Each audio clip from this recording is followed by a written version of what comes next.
औज़ुबिल्लाहि बिस्मिल्लाहिर्रहमानिर्रहीम इय्याका नअबुदु व इय्याका नस्तईन।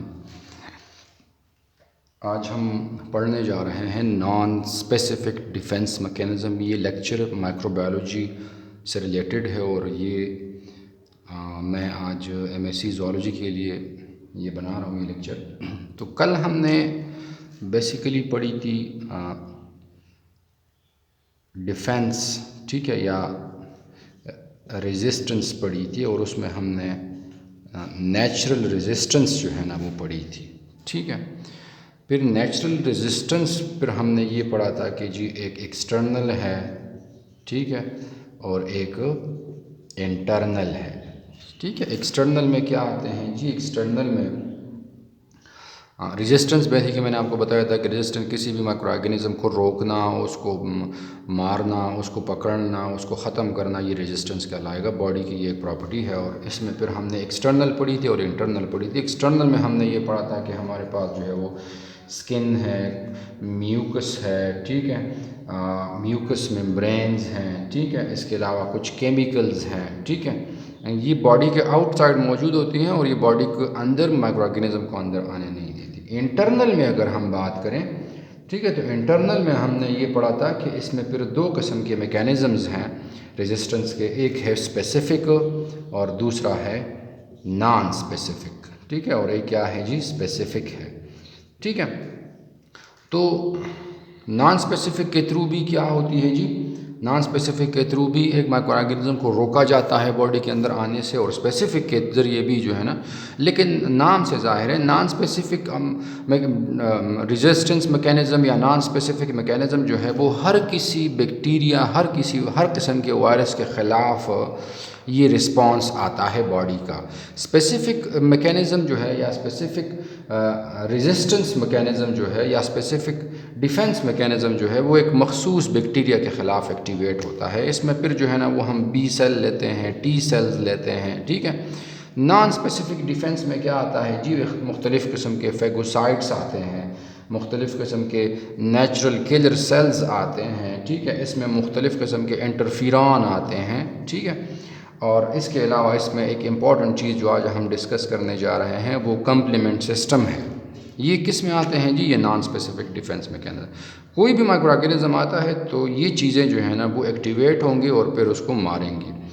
अब अगर बॉडी के ख़िलाफ़ कोई एक ख़ास मखसूस माइक्रो ऑर्गेनिज्म के ख़िलाफ़ रिस्पांस आता है तो वो कौन देगा जी, वो स्पेसिफिक डिफेंस मैकेनिज्म जो है ना वो देगा, ठीक है।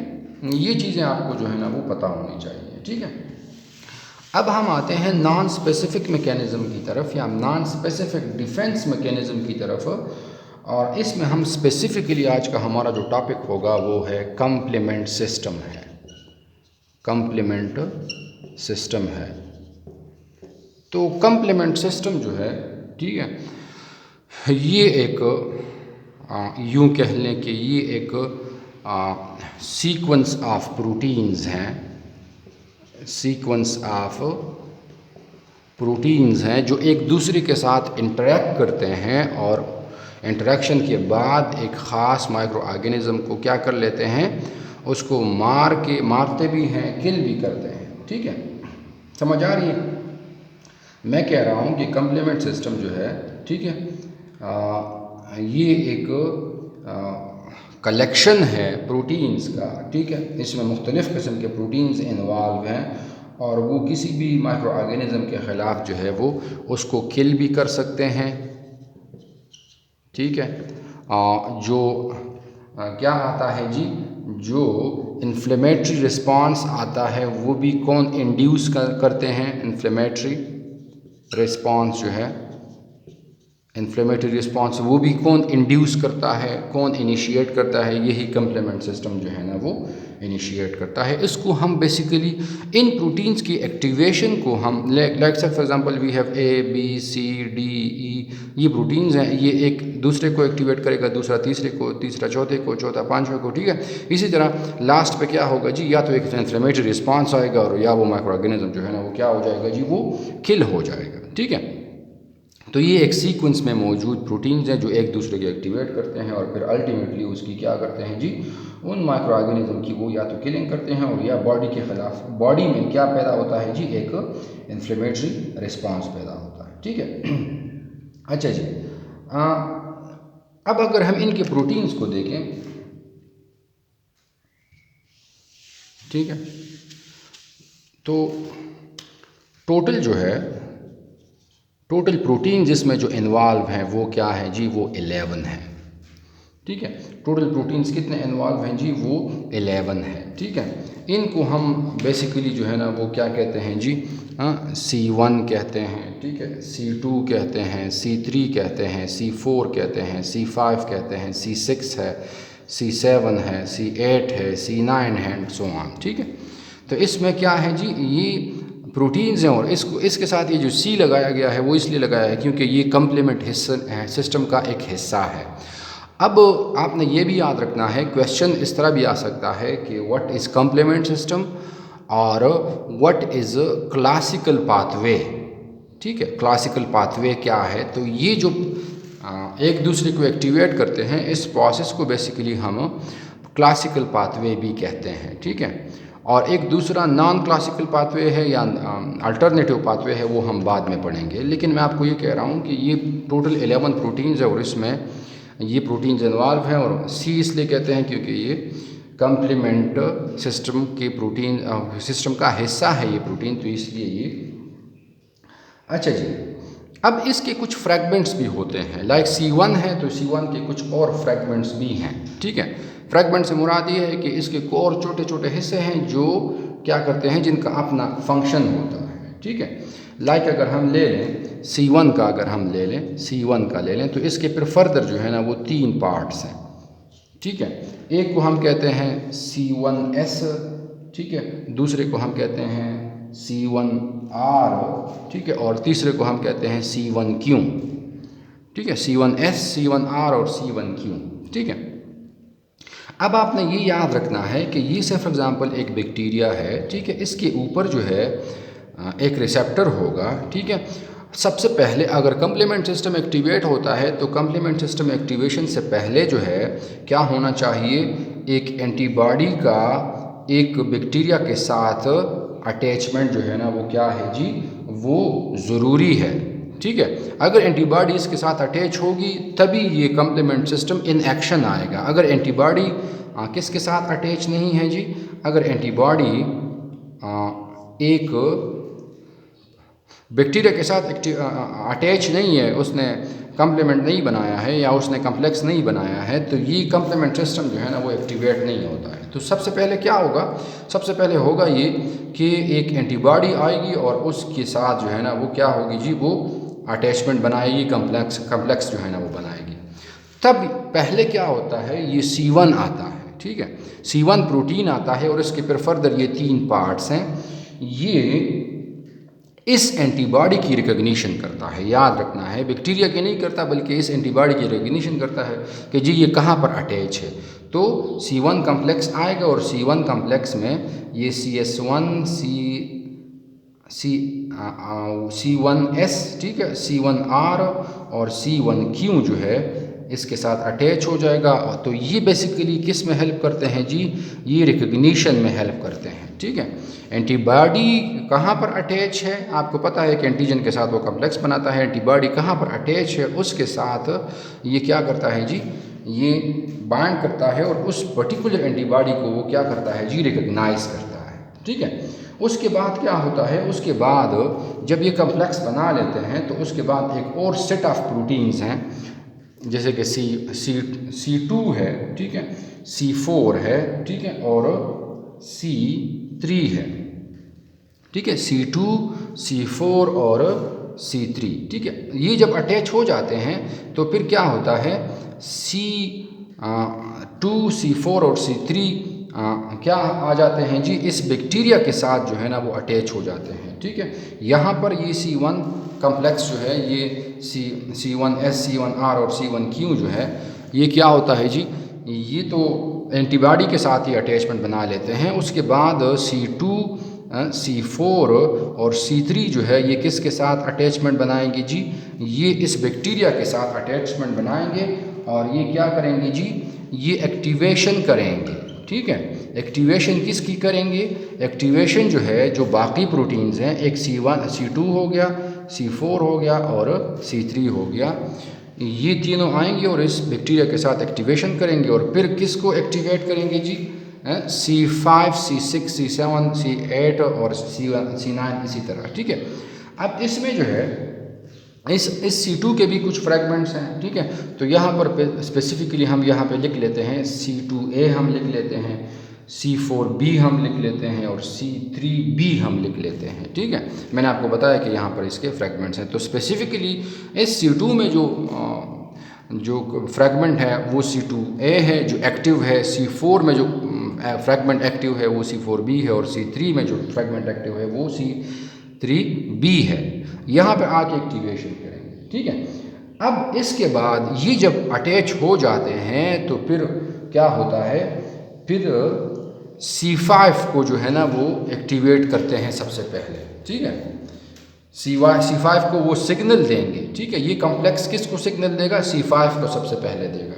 C5 यहाँ पर अटैच हो गया। ठीक है, फिर उसके बाद क्या अटैच होगा जी, C6 अटैच हो गया, C7 अटैच हो गया, C8 अटैच हो गया। ठीक है, तो यहाँ पर फिर ये बाकी प्रोटीन्स यहाँ पर एक कॉम्प्लेक्स बना लेंगे और ये बेसिकली रिस्पॉन्सिबल हैं किसके लिए, ये रिस्पॉन्सिबल है किलिंग ऑफ दी व्हाट के लिए, किलिंग ऑफ दी सेल के लिए, या बैक्टीरियल सेल अटैक जो होता है वो ये करते हैं। तो C5 C6 C7 C8 C9 ये सेल अटैक के लिए रिस्पॉन्सिबल हैं, ये C2 C4 और C3 जो है ये एक्टिवेशन के लिए है और C1S C1R और C1Q जो है वो किसके लिए रिस्पॉन्सिबल हैं जी, ये जो रिकग्निशन है एंटीबॉडी की जो है ना वो रिकग्निशन है उसके लिए जो है ना ये रिस्पॉन्सिबल है। ठीक है, इसका आपको आइडिया जो है ना वो हो चुका होगा। ठीक है, ये आपने याद रखना है कि जब तक एंटीबॉडी सेल बैक्टीरिया के साथ अटैच नहीं होगी तब तक ये कम्प्लीमेंट सिस्टम जो है, इस पाथवे को मैंने आपको बताया कि ये कम्प्लीमेंट सिस्टम ये एक्टिवेट नहीं होगा और इस पाथवे को हम दूसरा नाम क्या कहते हैं जी, क्लासिकल पाथवे कहते हैं, क्लासिकल पाथवे कहते हैं। ठीक है, अब इसके अलावा जो है, ठीक है, इसके अलावा एक दूसरा पाथवे है। ठीक है, उसको हम क्या कहते हैं, इसको हम कहते हैं नॉन क्लासिकल पाथवे है, इसको हम कहते हैं। ठीक है, नॉन क्लासिकल पाथवे।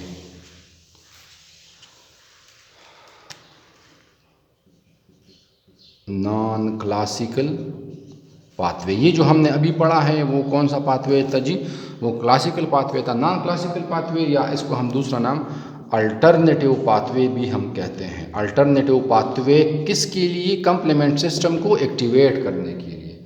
और इसको हम तीसरा नाम जो है उसको हम तीसरा नाम प्रोपरडीन कहते हैं, प्रोपरडीन पाथवे।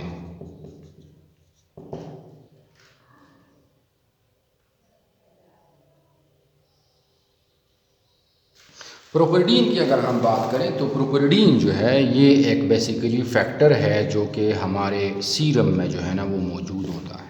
ठीक है, सीरम में मौजूद होता है। Let's say for example this is bacteria. अब हमने ये कहा कि ये फॉर एग्जांपल रिसेप्टर है, हमने ये कहा कि जब तक ये एंटीबॉडी है, हमने ये कहा कि जब तक एक एंटीबॉडी अटैच नहीं होती तब तक कंप्लीमेंट सिस्टम जो है वो एक्टिवेट नहीं होगा। ठीक है, अब अगर से फॉर एग्ज़ाम्पल एक बॉडी है वो एंटीबॉडी प्रोड्यूस ही नहीं कर रहा, वो एंटीबॉडी याद रखें वो एंटीबॉडी प्रोड्यूस ही नहीं कर रहा, तो फिर किस तरह जो है ये जो पाथवे है इसको एक्टिवेट किया जाएगा। एक एंटीबॉडी यहाँ पर बैक्टीरिया के साथ अटैचमेंट बना ही नहीं रहा तो फिर किस तरह एक एंटीबॉडी एक कम्प्लीमेंट सिस्टम जो है वो एक्टिवेट होगा।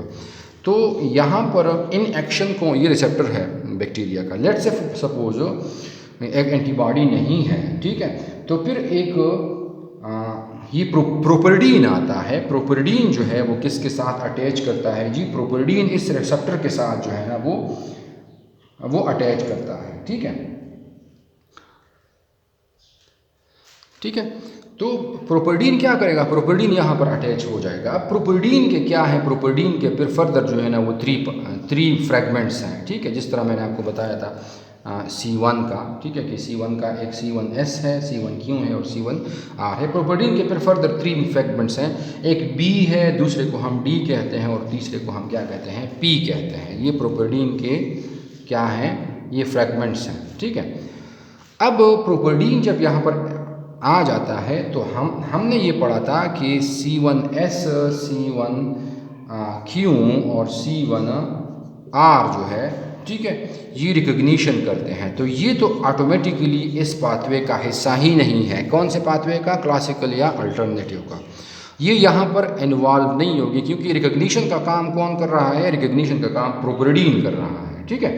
अब प्रोपरडीन यहाँ पर रिकग्निशन करता है। फिर हमने ये कहा था कि C2A, ठीक है, या C2 या C4 और C3 जो है वो क्या करते हैं जी, वो एक्टिवेशन करते हैं बाकी जो C5 है, C6 है, C1, C7, उनको एक्टिवेट करते हैं और ये यहाँ पर क्या हो जाते हैं जी, ये यहाँ पर अटैच हो जाते हैं। ये प्रोपरडीन क्या करता है, ये C2 और C4 को छोड़ के सिग्नल देता है C3 को, ठीक है, C3 को ये एक्टिवेट करता है। तो ये जब C3 को एक्टिवेट करेगा, ठीक है, तो सिर्फ C3 एक्टिवेट होगा और C3 फिर उसके बाद C5, C6, C7 and so on, उन प्रोटीन्स को जो है ना वो क्या करेगा, वो एक्टिवेट कर रहा है, ठीक है। तो हम यहाँ पर C1 को, C2 को और C4 को छोड़ के, ठीक है, किसको इन्वॉल्व कर रहे हैं, प्रोपरडीन को इन्वॉल्व कर रहे हैं। और फिर वो प्रोपरडीन किसको एक्टिवेट करेगा, C3 को और उसके बाद C5 and then so on, जितने भी प्रोटीन्स हैं उनको जो है ना वो क्या किया जाता है जी, वो एक्टिवेट किया जाता है, ठीक है। इसके जो है ना वो आपने याद रखने ये है कि हर एक का जो है ना वो ये पेपर पॉइंट ऑफ व्यू से इम्पॉर्टेंट है। इसके मुख्तलिफ जो है ना वो टाइप्स हैं, ठीक है, जो हमने अभी पढ़े हैं और उसके अपने अपने अपने जो है ना वो फंक्शंस हैं। लाइक C1 का अगर हम ले लें तो ये लाइसिस करता है, ठीक है। तो इसका जो है ना वो आप थोड़ा सा ख़ुद जो है ना वो सर्च कर लें कि इसके हर एक का जो है ना वो फंक्शन क्या है।